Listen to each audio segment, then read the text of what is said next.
نحمده ونصلي ونسلم على رسوله الكريم۔ سورہ بنی اسرائیل آیت نمبر 88۔ اعوذ باللہ من الشیطان الرجیم، بسم اللہ الرحمن الرحیم۔ قل لئن اجتمعت الانس والجن على ان یأتوا بمثل هذا القرآن،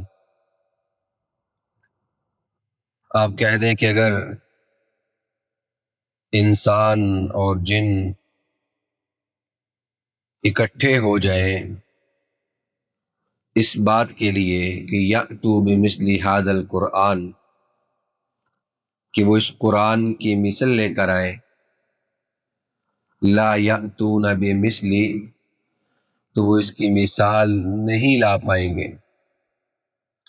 وَلَوْ كَانَ بَعْضُهُمْ لِبَعْضٍ ظَهِيرًا، اگرچہ ان میں سے بعض کی مدد کرنے والے ہوں۔ وَلَقَدْ صَرَّفْنَا لِلنَّاسِ فِي هَذَا الْقُرْآنِ مِنْ كُلِّ مَثَلٍ، اور یقینی بات ہے کہ ہم نے اس قرآن میں للناس، لوگوں کے فائدے کے لیے، صرفنا من کل مثل، ہر طرح کی مثالیں، ہر طرح کے احکام پھیر پھیر کر بیان کیے ہیں۔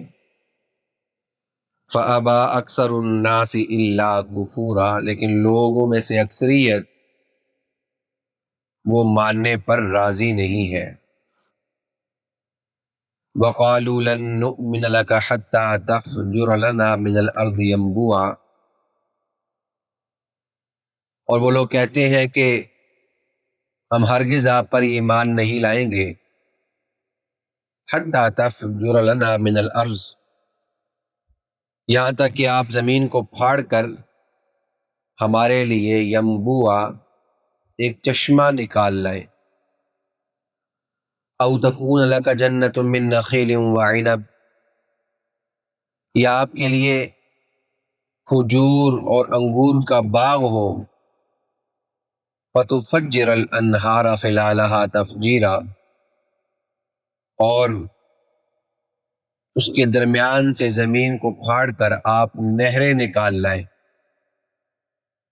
او تسقط السماء كما زعمت علینا کسفا، کہ جیسا کہ آپ کا دعویٰ ہے آپ ٹکڑیوں کی صورت میں ہم پر آسمان گرا دیں۔ او تأتی باللہ والملائکۃ قبیلا، یا اللہ تعالیٰ کو اور فرشتوں کو ہمارے سامنے لے آئے۔ او یکون لک بیت من زخرف او ترقی فی السماء، یا آپ کا ایک سونے کا گھر ہو، او ترقی فی السماء، یا یہ کہ آپ آسمان پہ چڑھ جائیں۔ ولن نؤمن لرقیک، اور ہم محض آپ کے چڑھ جانے پر ایمان نہیں لائیں گے، حتی تنزل علینا کتابا نقرأ، یہاں تک کہ آپ ہمارے لیے ایسی کتاب لے کر آئیں جس کو ہم پڑھیں۔ قل سبحان ربی هل کنت الا بشرا رسولا، آپ کہہ دیں میرا پروردگار ہر طرح کے عیب نقص سے پاک ہے، هل کنت الا بشرا رسولا، میں تو صرف ایک انسان ہوں، رسول بنا کر بھیجا گیا ہوں۔ گزشتہ آیات میں اللہ رب العالمین نے شاہ فرمایا کہ یہ قرآن پاک جو ہم نے ہدایت کے لیے نازل کیا ہے، اور اس کو ایک لاہ عمل کے طور پر اللہ تعالیٰ کے احکام کو بیان کرنے کے لیے نازل کیا ہے،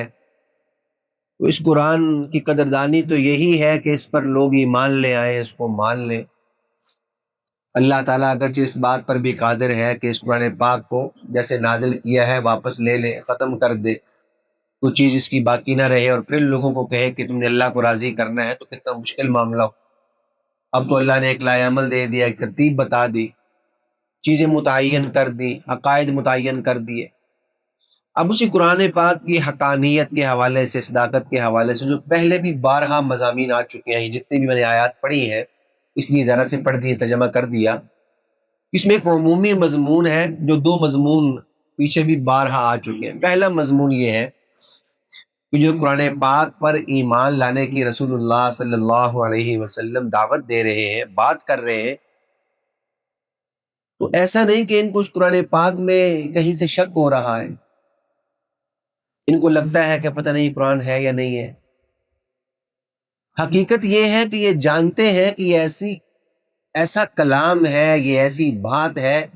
کہ اس جیسی ہم نظیر لانے پر قادر نہیں ہیں، اور اس کا اللہ تعالیٰ نے مختلف مقامات پر مختلف انداز سے ان کو چیلنج بھی کیا ہے، ان کو جوش بھی دلایا ہے کہ اگر تمہیں لگتا ہے کہ اچھا یہ قرآن پاک اللہ کے نبی صلی اللہ علیہ وسلم معاذ اللہ خود بنا کر لے آئے ہیں تو ٹھیک ہے، تم سارے، جیسے یہاں مضمون بیان ہوا کہ تم سارے انسانوں کو، جنات کو، شیاطین کو، تمام لوگوں کو جمع کر لو، ایکا کر لو۔ ایکا کس بات پہ کرنا ہے؟ یہ کلام عربی میں ہے، اس خطے میں جہاں اس کا نزول ہوا تھا وہ خطے کے لوگ عربی دان تھے، فصاحت و بلاغت کے ماہر تھے، ہزاروں قصیدے وہ ایک ہی مجلس میں سن کر یاد کر لیا کرتے تھے، اس قدر حافظے کے لوگ تھے، مالک تھے۔ تو ایسا کرو تم سب ایکا کر لو، اکٹھے ہو جاؤ، اکٹھے ہو کر اس بات کی کوشش کرو کہ اس قرآن پاک کے جیسی ہم نے کوئی چیز لانی ہے، کوئی کلام لے کر آنا ہے، تو قرآن پاک اس کے مقابلے میں پیش کرنا ہے۔ دیکھو نا، اگر تمہیں یہ ہے کہ اللہ کے نبی خود معاذ اللہ بنا کر لے آئے ہیں، وہ تو اکیلی شخصیت ہے، اکیلی ذات ہے، تم سارے جمع ہو جاؤ اور زور لگا کر قرآن پاک لے کر آؤ۔ اگر نہیں لا سکتے، یہاں پر تو یہ تھا کہ لا یأتون بمثلی، اس قرآن جیسا نہیں لے آئیں گے، طاقت نہیں ہونے لانے کی۔ دوسرے مقام پہ فرمایا فَأْتُوا بِعَشْرِ سُوَرٍ مِثْلِهِ، اس جیسی 10 صورتیں لے کر آ جاؤ۔ پھر فرمایا فَأْتُوا بِسُورَةٍ مِّن مِثْلِهِ، پہلے پارے میں فرمایا کہ ایک صورت لے کر آ جاؤ۔ اگر تم یہ نہیں کر سکتے تو آخر اس دماغ کے اندر، اس جگہ سر کے اندر اللہ نے کوئی چیز رکھی ہے جو انسان کو مجبور کرتی ہے کہ ہاں بھائی، اگر ہم ایک سورت، سورہ کوثر جیسی، سورہ عصر جیسی مختصر سی سورت، 3 جملے اگر مقابلے میں نہیں لا سکتے، مقابلے سے مراد صرف عربی نہیں ہے، مقابلے سے مراد عربی اس فصاحت و بلاغت کی جیسی ہو، اس میں حکمتیں ہوں، اس میں مصلحتیں ہوں، اس میں اسلوب ہو، اس میں غیب کی باتیں ہوں، یعنی قرآن پاک کا پورا جو ایک اسلوب ہے لے کر آؤ۔ وَمَا لَا يَأْتُونَ بِمِثْلِهِ، نہیں لا پائیں گے، وَلَوْ كَانَ بَعْضُهُمْ لِبَعْضٍ ظَهِيرًا، اگرچہ ایک دوسرے کی مدد بھی کر رہے ہو۔ اس سے بڑھ کر حقانیت قرآن پاک کی کیا ہو سکتی ہے؟ اور یہ ایسا ایک چیلنج تھا جو 1400 سال سے محفوظ ہے، آج بھی لوگوں کو یہ ہے کہ اس طرح کی کلام بات لے کر آ جاؤ، نہیں لا پائیں گے۔ اور تاریخ گواہ ہے کہ اس جیسی کسی نے ہمت اور کوشش بھی نہیں کی، کیونکہ جہاں پورا معاشرہ اس قرآن پاک کے خلاف تھا تو کوئی ہلکی سی بات بھی محفوظ ہو جاتی، تاریخ کی اوراق کا حصہ بن جاتی۔ دیکھو جی، دیکھو فلاں موقع پہ یہ ایسا ہوا تھا، تاریخ میں کہیں تذکرہ نہیں ملتا، نمرود کا تذکرہ ملتا ہے، قارون کا تذکرہ ملتا ہے، فرعون کا تذکرہ ملتا ہے، بڑے بڑے لوگوں کے تذکرے ملتے ہیں، بادشاہوں کے قصے ملتے ہیں۔ نہیں ملتا تو یہ نہیں ملتا کہ قرآن پاک کی جیسی نظیر کسی نے پیش کی ہو اور لوگوں کے سامنے اسے کہا دیکھو یہ میں قرآن پاک لے کر آ گیا۔ لا یاتون بمثلی ولو کان بعضهم لبعض ظہیرا، اللہ رب العالمین نے شاہ فرمایا ہم نے تو اس قرآن پاک میں ایک ہی طرح کا مضمون بار بار بار بار مختلف مثالوں سے بیان کی ہے۔ توحید کو مثال سے سمجھایا، شرک کو مثال سے سمجھایا، اس کو مکڑی کا جالا کہا، اس کو بہت خفیف اور ہلکا کہا، مکھی کے بنانے پر، مکھی کے چیز چھن جانے پر، مچھر کی بات اس سے بھی کم حقیر مثال ہو۔ لا یستحیی ان یضرب مثلا ما بعوضہ، اللہ تعالیٰ اس بات سے حیا نہیں کرتا، وہ مثالوں سے بیان کرتا ہے بات کو۔ ہم نے تو ہر طرح سے لوگوں کے فائدے کے لیے چیزوں کو بیان کیا، فاکثر الناس الا کفورا، لوگ ہیں کہ وہ ماننے کو راضی نہیں، کہتے نہیں ہم نے نہیں مانا۔ آگے اللہ رب العالمین نے جو پیچھے ہم بہت مرتبہ یہ مضمون پڑھ کے آئے کہ بہت مرتبہ ایسا ہوا رسول اللہ صلی اللہ علیہ وسلم کو یہ خواہش ہوتی تھی، یہ جو مشرکین مکہ میرے سے سوال کرتے ہیں کہ آپ معجزہ لے کر آئیں، ہم آپ کی بات مان لیں گے۔ 8واں پارہ شروع ہوتا ہے وَلَوْ أَنَّنَا نَزَّلْنَا إِلَيْهِمُ الْمَلَائِكَةَ وَكَلَّمَهُمُ الْمَوْتَى وَحَشَرْنَا عَلَيْهِمْ كُلَّ شَيْءٍ قُبُلًا، فرمایا اگر ہم ان پر فرشتے نازل کر دیں کلمہم الموت، ان کے باپ دادے جو قبروں میں چلے گئے وہ اٹھ کر ان سے بات کرے کہ بھائی یہ حق ہے جو اللہ کے نبی صلی اللہ علیہ وسلم لے کر آئے ہیں، مان جاؤ۔ ما کانوا لیؤمنوا، یہ ایمان نہیں لائیں گے۔ 8ویں پارے کی ابتدائی مضمون یہ ہے کہ ان کی مرضی کے مطابق، ان کی چاہت کے مطابق ہم معجزات کا ظہور کر دیں، ان کے باؤ اجداد قبروں سے اٹھ اٹھ کر کہیں ان کو کہ ہاں بھئی یہ دین متین ہے اور یہ حق ہے، یہ اللہ کے نبی حق ہے، برحق ہے، ایمان لے آؤ۔ ما کانوا لیؤمنوا، ایمان نہیں لائیں کیونکہ ماننا چاہتے ہی نہیں ہے۔ وجہ کیا ہے کہ رسول اللہ صلی اللہ علیہ وسلم کے معجزات کا آنکھوں سے مشاہدہ کر رہے تھے۔ خود قرآن پاک ایک معجز کتاب تھی۔ رسول اللہ صلی اللہ علیہ وسلم کا واقعہ معراج جو خود سورہ اسراء میں بیان ہو رہا ہے، سب سے بڑا معجزہ تھا، ایک شاندار عقلی طور پر، اور قافلوں نے آ کے گواہی بھی دی کہ ہاں اس زمانے میں اس وقت اس دن ہم فلاں جگہ تھے، جہاں رسول اللہ صلی اللہ علیہ وسلم تعیین بھی کی کہ تمہارا فلاں قافلہ فلاں جگہ پہ ہے، فلاں قافلہ فلاں جگہ پہ ہے۔ اتنا ہونے کے باوجود وہ ماننے کو تیار نہیں تھے، کہتے تھے نہیں جو ہم کہہ رہے ہیں نا ویسا معجزہ لے کر آؤ۔ تو اللہ رب العالمین نے فرمایا یہ مختلف معجزات مانگتے ہیں۔ مثلا ان کا ایک موقع پر ان کا یہ مضمون تھا کہ ہم ایمان لے آئیں گے، دیکھیں ہماری سنگلاخ زمینیں ہیں، چٹانیں ہیں، آپ یہاں سے نا چشمہ جاری کریں، چشمہ جاری ہو جائے گا، ہمیں پتہ لگے گا کہ آپ اللہ کے نبی ہو۔ یا یہ کہ اچھا آپ کے پاس نا کھجوروں کے انگوروں کے باغات ہونے چاہیے، اور صرف باغات نہیں، فتفجر الانہار، اس کے درمیان سے نہریں بھی بہتی ہیں۔ عرب کی سنگلاخ چٹانوں والی زمین ہو، وہاں پہ یہ چشمے جاری ہو جائے، نہریں جاری ہو جائے، ہم آپ پر ایمان لے آئیں۔ بعض موقع پر انہوں نے یہ کہا آپ ہمیں ڈراتے رہتے ہو، عذاب آئے گا، گرفتاری ہو جائے گی، آپ ہم پر عذاب نازل کروائیں، کما زعمت، جیسا کہ آپ کے دعوے ہیں، آپ ہم پر ٹکڑیوں کی صورت میں آسمان گرا دے ہم پر۔ کبھی یہ بھی کہا اللہ تعالیٰ ہم سے آ کے ہم کلام ہو، اللہ کے رشتے آ کے ہم سے ہم کلام ہو۔ یا یہ کہ اچھا آپ کا سونے کا گھر ہونا چاہیے، اچھا آپ آسمان پہ چڑھ کے دکھائیں ہمیں، وہاں صرف چڑھنا کافی نہیں ہے، وہاں سے نا ایک وثیقہ آپ کے پاس ہو جس پہ لکھا ہوا ہو کہ ہاں بھئی عرب کے چودھری ہو، فلاں فلاں فلاں فلاں، ایمان لے آؤ۔ اس طرح کی باتیں ہیں ہماری، آپ کر دیں ہم ایمان لائیں گے۔ تو دیگر مواقع پہ اللہ رب العالمین شاہ فرمایا یہ ایمان لانے والے نہیں ہیں۔ یہاں پہ کیا فرمایا؟ یہ سارے ان کے مطالبات بیان کرنے کے بعد، جس کو میں ترجمے میں بیان کر دیا، اللہ کے نبی صلی اللہ علیہ وسلم سے ایک جملہ کہلوایا گیا، حبیب کریم آپ اس بات کا اعلان کریں،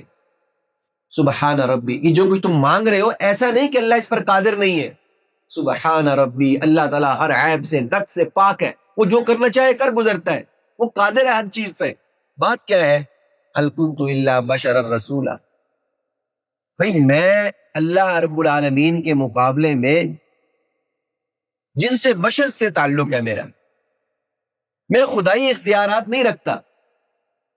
ایسا نہیں کہ میں جو میری مرضی میں آئے من میں آئے میں وہ کر گزروں، ایسا نہیں ہو سکتا۔ ہاں یہ دوسری جگہ پہ مضمون آیا، ما کان لرسول ان یأتی بآیۃ الا باذن اللہ، کسی رسول کے قبضہ قدرت میں نہیں ہے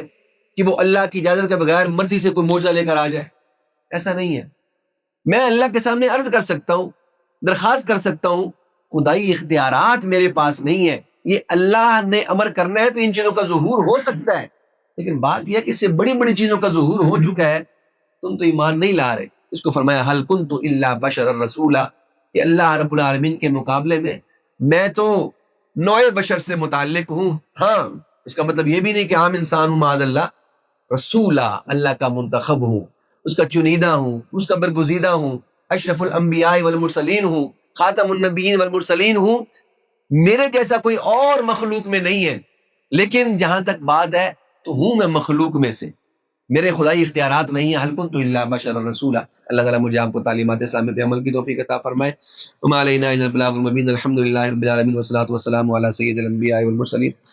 رب ارحمہما کما ربیانی صغیرا، ربنا هب لنا من ازواجنا وذریاتنا قرۃ اعین وجعلنا للمتقین اماما، اللهم انا نسألك الصحة والعفة والامانة وحسن الخلق، اللهم ارنا الحق حقا وارزقنا اتباعه وارنا الباطل باطلا وارزقنا اجتنابه، وصلی اللہ تعالی علی رسول النبی الکریم وعلی آلہ واصحابہ اجمعین، آمین برحمتک یا ارحم الراحمین۔